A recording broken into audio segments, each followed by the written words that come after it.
during, the peak of the pandemic, we've had, our ICU nurses, they were working like at a 5 to 6 to 1 ratio. And God forbid, we have two patients coding at the same time. How could you possibly split yourself in two when the other person is, knee deep in, 6 patients in the ICU?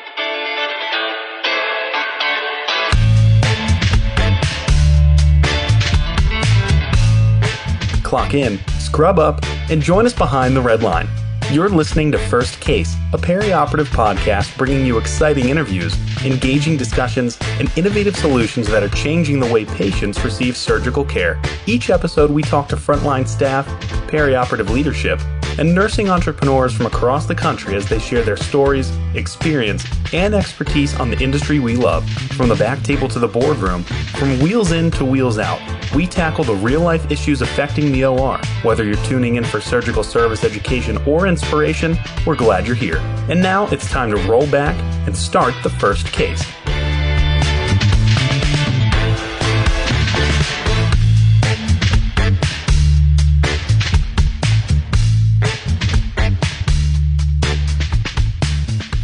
This week on First Case, we speak with Dr. Mike Rempel, education specialist at University Hospital in Newark, New Jersey, and we are going to take a deep look at the idea of moral injury in healthcare.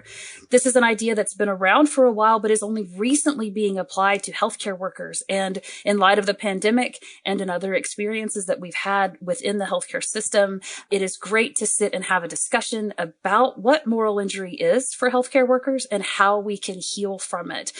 So stick with us. We'll be right back after a short break with Dr. Mike Rempel.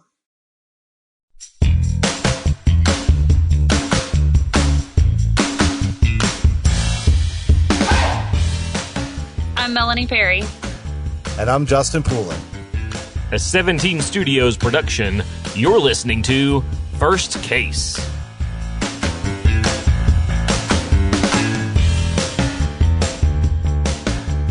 Joining us now is Mike Rempel, education specialist at University Hospital in Newark, New Jersey. And Mike, we're going to be talking about moral injury in healthcare today. And I really am genuinely excited to get to have this conversation. I realize that moral injury is somewhat of a heavy topic, but I think it's one that really needs to be discussed. So thank you so much for joining me today. Melanie, it's a pleasure to be here. And thank you for inviting me to talk on this relevant and significant topic that is affecting not only healthcare workers, but a lot of individuals even outside of healthcare today. So thank you for having me. Yeah, for sure. I'm really excited to dive into this. But before we do, I really want to give you a chance to introduce yourself to our listeners. So why don't you just give us a little bit of an introduction and tell us your background? Sure. So, my name is Dr. Mike Rempel. I currently work at University Hospital in Newark, New Jersey, where I'm the education specialist. I oversee perioperative nursing practice, specifically the operating room. And when I'm not there, I also teach for Chamberlain University. I teach for Rory Myers. And I do about, a few other side things here and there. Just, keep busy as much as I can. Do you ever take any downtime? It sounds like you're always busy. You know what? Any downtime is a good time. And when you can't, I try to take advantage of it when I can. I get it. I think we can all commiserate. I think we're all pretty busy right now. So moral injury, what is it? Can you start by just breaking down the definition for everybody? Sure. So with moral injury, everyone has their own concepts of what they believe is morally right and what is morally wrong. And when there is a betrayal of what's right by someone who actually holds some legitimate authority in those high-stakes situations, because we all, as clinicians, as providers, we all work in high-stakes environment. We all work in, those situations where we make decisions that can ultimately cause patients to die. And when we have to make a decision that goes against what we believe in, it holds that emotional scar and that moral scar that we have to live with. So in essence, that's when moral injury really occurs. Goodness, I can almost just think back to situations I've experienced in my own time in healthcare and think, yeah, I think I experienced a moral injury and I didn't even know what it was. But moral injury is a very new idea and concept in healthcare. Where did the terminology originally come from? Where did we get this idea? So the concept of moral injury is actually introduced like in the 1990s as a type of psychological trauma. And this trauma was actually documented in soldiers who felt like their actions went against their expected norms. And now, current present times, we are beginning to translate those traumatic situations that the soldiers experienced on the battlefield of healthcare. And we're just, translating one concept and just putting it into current perspective. I see that. Yeah. At the AORN Journal back in February, where I first was introduced to you and to this idea of moral injury. And I was reading the article that you contributed to, and it said that healthcare workers can be at risk of moral injury after such experiences as the death of a vulnerable patient, like a child, or the death of a patient because of possibly preventable lack of resources or staffing, or maybe following instructions that they felt to be morally wrong, or even issuing instructions that result in a patient death. All of those are very heavy things that we have to face in the hospital when we're working. And it's a heavy responsibility to bear. So how do we handle that when we are faced with a situation like that? That's a great question. And as providers, it's sometimes hard to handle those situations. We're putting into those impossible situations that sometimes we have to pretty much decide who gets a ventilator, or who gets the right care, or who gets that last thermometer.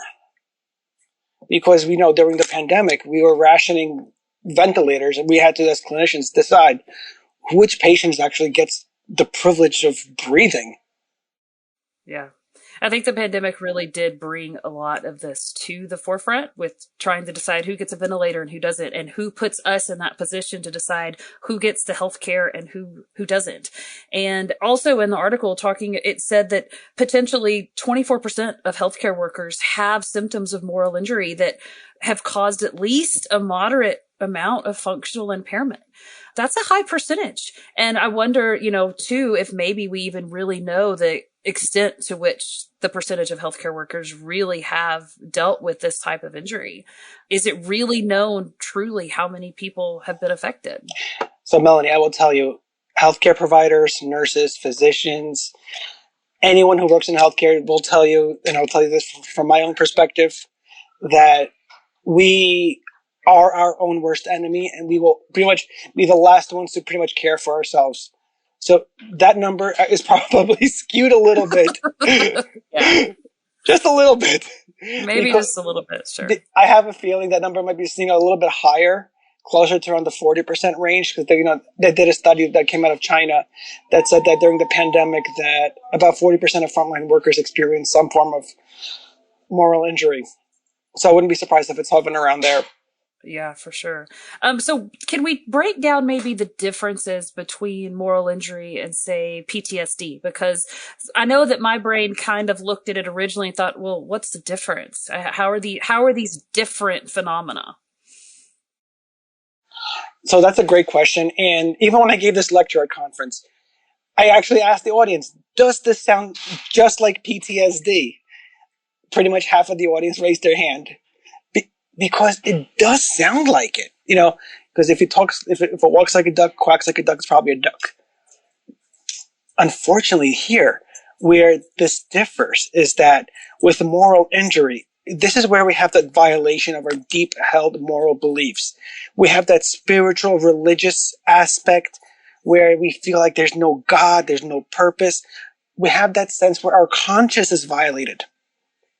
This holds that deep emotional impact of not feeling worthy or good. We get that self-blame and guilt. Where the PTSD kicks in is that there's anger, depression, anxiety, that distress of social issues and withdrawal. The other connection that we have is that, are they linked? Yeah. But moral injury can precipitate, aggravate, or even occur concurrently with PTSD. But where they differentiate is that moral injury is an act that deeply violates those deeply held values, whereas PTSD is an act that a triggering agent, or even it's an event that's happening from death or serious injury. The other thing is that the biggest other differentiation that I want people to know is that within PTSD, they did studies where it showed that the area of the brain is actually affected. And that area is the amygdala and the hippocampus. And that's the area that actually regulates fear and memory. With moral injury, there is no actual conclusive link with the specific part of the brain. Is there maybe no particular brain link because it is a moral injury? I mean, it literally is something that goes against our own personal norms. So I think that we need to do, more research and see, if there is some form of connection between the part of the brain that is linked to, spirituality, to our belief, something that we hold near and dear to us. Because with PTSD, the link here is fear and memory, is that fear and the recall of that memory. And even though there's a recall of that traumatic event that we're, bear witness to with moral injury, I think we just need to do more research and see where that link is happening. Right. Yeah, that makes sense. So how does moral injury manifest itself in healthcare workers? What do we see as a result of a moral injury? My gosh, where to even begin? So we're during, the peak of the pandemic, we've had, our ICU nurses, they were working like at a 5 to 6 to 1 ratio. And God forbid, we have two patients coding at the same time. How could you possibly split yourself in two when the other person is, knee deep in, 6 patients in the ICU? I can talk from a, personal perspective where I had one of my own mentor was intubated in the ICU, and they overheaded we all, I knew what room he was in. So when the overheaded code blew in his room, I ran to try to, to help resuscitate him.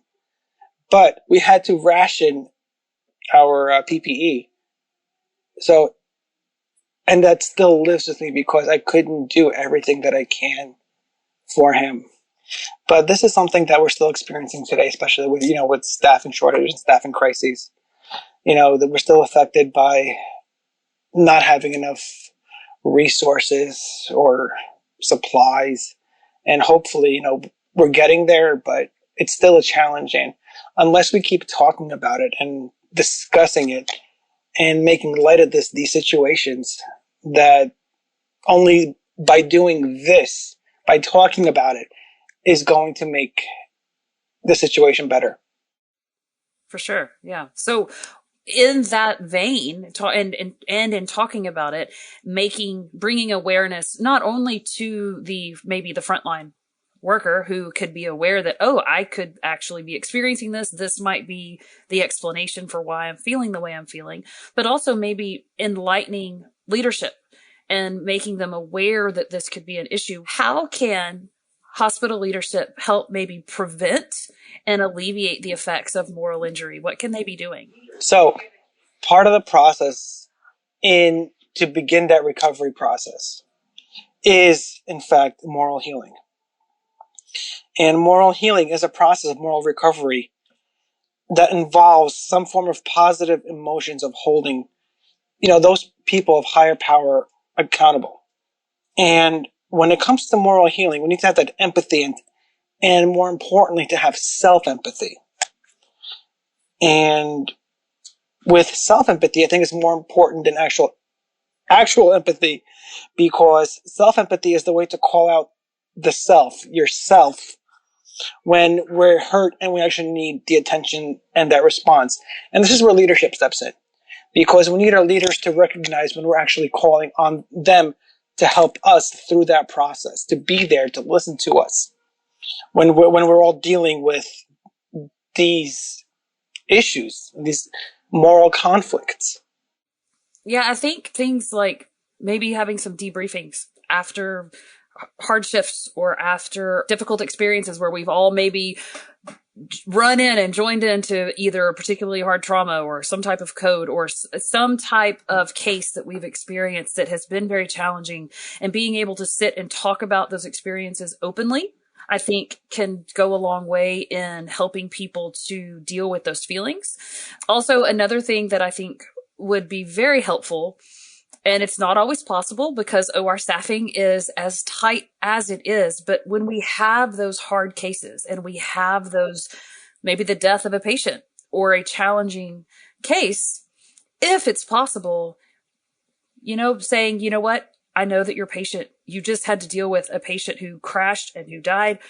Why don't you take a minute? Let's not give you an assignment for a second and let's work through, what you just experienced, instead of, I think a lot of times what we deal with is, oh, okay, well, now your room's empty. Your patient's gone. Here's another patient. Let's get going. And not allowing time for decompression and time for dealing with what we just experienced. And I really think some compassion, I guess, in that regard would go a long way in helping people to start maybe addressing the problem. Would you say that's true, or am I kind of off the mark? I think we're about 75% of the way there. And I agree with you. Having those post-traumatic situational huddles is a start. And another key concept, because with moral injury, one of the key factors is that once we're constantly exposed to that same situation over and over and over again, it just builds and builds on that internal trauma. And through the literature, from what I've read, is that one of the ways to reduce moral injury and reduce that moral conflict is by limiting exposure to that thing or to that symptom that is causing the individual to having that moral injury. Just by limiting exposure, we're reducing the individual from having that internal conflict. It is hard from a leadership perspective. I understand, especially now, especially with institutional crises, with staffing shortages. But by even taking the time out of the day just to pull those individuals aside and say, you know what, I know you're having a hard day. I know this is not the assignment that you want. I know that surgeon can be unruly. Let's talk about it. Let's take 10 minutes. Let's decompress. Tell me about what you're feeling. And discussing those feelings, just having that quick little moment can actually start the healing process. I think that would go a long way too in letting our staff realize that leadership cares, and they're not just maybe pegs on a board that are moving around just accomplishing another task, but they're actually exactly people. We're more than numbers. Right, exactly. Definitely more than numbers. And we're people that have to deal with our own emotions when we experience things that are difficult, and allowing people time to express those feelings and to process those feelings would go a long way in maintaining that mental health that we need to continue to do the jobs that we really do love and want to do. When we're talking about, you mentioned it a minute ago, we were talking about moral injury, and then the other side of that is then moral healing. I want to dive into that more. What does moral healing really look like, and what are some strategies that we can implement personally and as a organization that can help with that? So with moral healing, we want to establish that connection with the staff, with the individual that felt like their moral values and beliefs have been transgressed. By establishing that connection, we allow them to talk about it, to express their actual feelings. Because when you internalize, it just eats at you. And we don't want to do that. Because if it keeps eating at you, then you just go down a downward spiral. We want to be there to provide support. And another part of the process is we want to do what we're doing now. Just keep talking about it. Learn more about it. Because this is a new concept to healthcare. As I mentioned before, modified exposure. By reducing that exposure, by limiting the exposure to the causative agent, we actually can help them throughout the process. Then, by allowing time to these individuals to have that moment of self-reflection, to really have the idea of, you know what, let's take a step back, breathe, think about what's going on, pause, time, and think, can also go a long way. And the one concept that really speaks to me is forgiveness. Because remember, this is an act that is caused by an individual on a higher power to another individual. So by us forgiving them, it can go a long way, because once we forgive, we can begin to forgive ourselves for what we've been through. Oh, yeah, that makes sense. I can see that. I know I deal with a lot of self-guilt myself from a particularly difficult situation I experienced a couple of years ago at my last job. And that, survivor's guilt and the guilt of dealing with the situation. And even still, I'm not, if you ask me on a bad day, I'll still tell you I feel incredibly guilty, and like I didn't do enough. I didn't work hard enough. I didn't do all the right things I needed to do in the situation to help to potentially save the life of a friend of mine who died. And it's a heavy burden to bear. And so I think that forgiveness does go a long way, and that self-forgiveness of recognizing that, okay, don't be my own worst critic here. Let's look at this objectively. I did the best that I could in the situation that I was in. I did and recognizing all the things that we did right can maybe go a long way to silencing that internal critic who just recognizes all the things, of course, that you say you did wrong. And I'm going to quote you actually from your article in the AORN Journal, but I think it's a very good quote. It says, it's important for nurses to self-reflect and accept being vulnerable, and that as caregivers, we have to be able to acknowledge guilty feelings that we hold towards ourselves and make amends with those traumatic events that cause us to harbor those feelings and emotions. Because if we don't do that, these feelings can eat away at us and cause us to self-harm. And I think that last part is so true. I know in my own experience dealing with the situation that I dealt with, and those feelings that just stayed there and ate at me, and that not wanting to go back to work and not wanting to be there and not giving it my best, and the burnout and the cynicism that followed is all just characteristic of what moral injury can do to you if you don't make peace with the experience and the feelings and then heal from it. Anyway, I thought that was a great quote in the Melanie, you gave me chills, because you were the first person to ever recite something I said and something back to myself. That's the first time that ever happened to me. So I'm like, I got chills right now. Well, I mean, it's a good form of flattery, but it was put in very good words, and it's a very good way to talk about how we can heal from the traumatic experiences that we have experienced as healthcare workers. It really is. And I want to follow up with that, though. One more little tidbit before we start wrapping up is, how does moral healing relate to the concept of resilience that we hear talked about so much recently as well? Is there a connection or not? You know what? I would say stay tuned to AORN 2023. We're going to be talking about that. Well, there you go. Because that is actually, my abstract for podium for AORN 2023 in San Antonio. Awesome. I'll be there to listen. You literally took, what a wonderful segue. But no, you know what, through everything that we've been through, healthcare workers, healthcare providers have shown that through burnout, through moral injury, that we've always found a way to overcome these obstacles. But why is it that we somehow find a way? We're not just nurses, we're nursing engineers.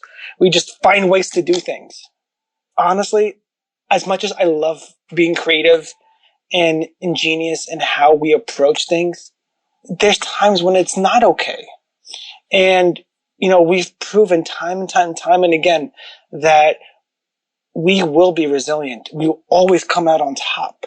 But even when we show resilience, it does leave these emotional scars. And I think that is the concept. That's the takeaway here, that yes, we are resilient. We are 100, we always come out on top no matter what we do, how much we do, how much is thrown our way. But after a certain point, we can only take so much until it leaves some form of a scar on us, whether it be physical, mental, or emotional. It's there. Right. Absolutely. I agree. I like the connection there, and recognizing that, yes, we're resilient and we're always going to find ways to keep going, but it does take its toll on us, and we have to recognize the toll that it takes and be able to take care of ourselves and heal from the injuries that we experience. My gosh, this has been a good conversation, and time flies so quickly. But before we go, do you have any other final thoughts, any other things we didn't get to, just anything you want to really make sure we hit on with our audience before we go? Just the most important thing is that, the reason this topic came about to me is because, when you just get that feeling in the pit of your stomach that you feel like something is wrong, no matter how much you do in healthcare and how much you go above and beyond for your patients to work alongside with your surgeons. And sometimes it's just, you have 10,000 different things that, you've shown and you've done right.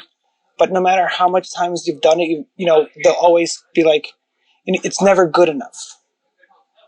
And you're always at fault and at blame for everything. Some people would say, oh, we just need to grow a spine. But after a certain amount of time, again, as I mentioned before, it takes a toll on the individuals being exposed to those traumatic experiences. So I said, you know what? This is not PTSD. It's something else. Because it goes against everything that I believe in, because I know I'm doing right for the patient. I'm going above and beyond every day that I step foot into the operating room. Like, why is the surgeon inverting the bakies and throwing them at me? Like, it's really the circulator's fault that they're not approximating. Right. Yeah. Mm-hmm. Yeah, sure. So I was like, but then it's like, you begin to think and say, you know what? This is not PTSD, because this is not a traumatic event that I've experienced, but it is something traumatic to me in a different way. And this is something that people have asked me, how did this concept of moral injury, how did you come across this? Because, you're so passionate about it and you speak to it. I said, you know what? Because I've experienced it not only, during the pandemic, but even before the pandemic. And just now, events like this come to light. And my goal here is to let others know that it's okay. Let's talk about it. And hopefully we can all be on the path to recovery. I love it. I absolutely do. Thank you so much for being willing to sit here and talk to me today, for sharing all of your insight, and for letting me quote you from the AORN Journal from February 2022. If anybody wants to look it up, it's there. It's called Understanding and Addressing Moral Injury in Healthcare. And it's an excellent article as well that you can read for more information. But Mike, thank you for being here and for having this conversation. I hope that we can continue the conversation into the future, and we can really look towards that moral healing that I think pretty much every healthcare worker that has been through the pandemic is looking for and wanting to experience after the experiences that we've had that were so negative. So thank you for joining Melanie, us. Thank you. It's been an absolute pleasure. And again, thank you for the invitation to be here and be a part of your podcast. It's truly is a pleasure, and thank you.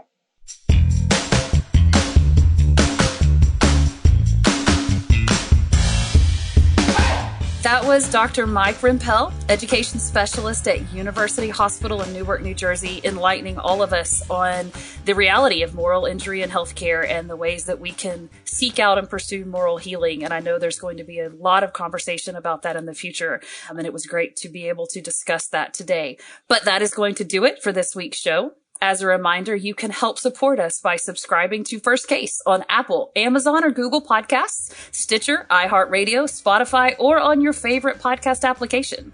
You can also access bonus content for certain episodes by downloading our smartphone application for iPhone and Android. We would certainly appreciate a rating and review because your feedback is very important to the show. If you have any recommendations for topics or guests on the show, just send an email to info@firstcasemedia.com. And on behalf of all of us here at First Case, thank you for listening to this week's episode.